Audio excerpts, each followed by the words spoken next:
Hey everyone, I wanted to give you all a quick update on some very important legislation that I've been working on.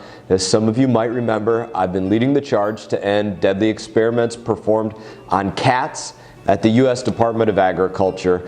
This is not something that was widely known by a lot of people, but last month I did help to introduce something known as the Kitten Act. As I said, it's probably the weakest named piece of legislation that I've ever worked on.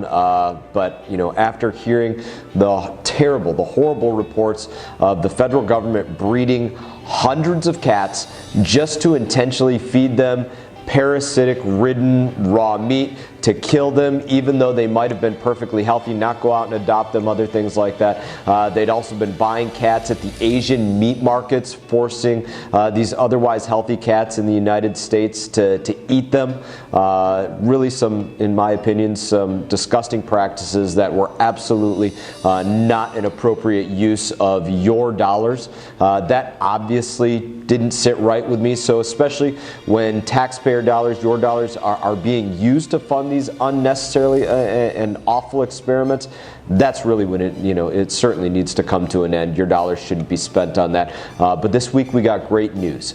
As a result of the pressure that we put on the USDA, they announced that the use of cats as part of any research has been discontinued and will not be reinstated. And now the remaining kittens at the USDA, I think we have some pictures that we'll put up, will now be adopted out to good homes. So this is a decisive victory against government animal abuse, wasteful spending, and under no circumstances should your tax dollars be used to fund cruel, painful experiments on cats or dogs at government agencies. As we get any more information about the cats, we'll be sure to share it with you all. But this is a big victory. Excuse me, I got a tickle in my throat today.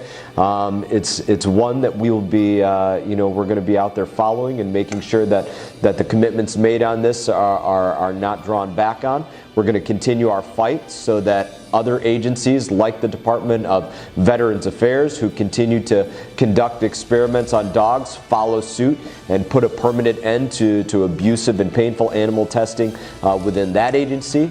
And I'll just remind you of this. I'm not going to stop fighting until we make this a reality. I look forward to keeping you updated on the progress that we make on this. And as always, just to let you know, it's an honor to serve you here in Congress. I wish you all the best, and I always look forward to see you all around. Take care.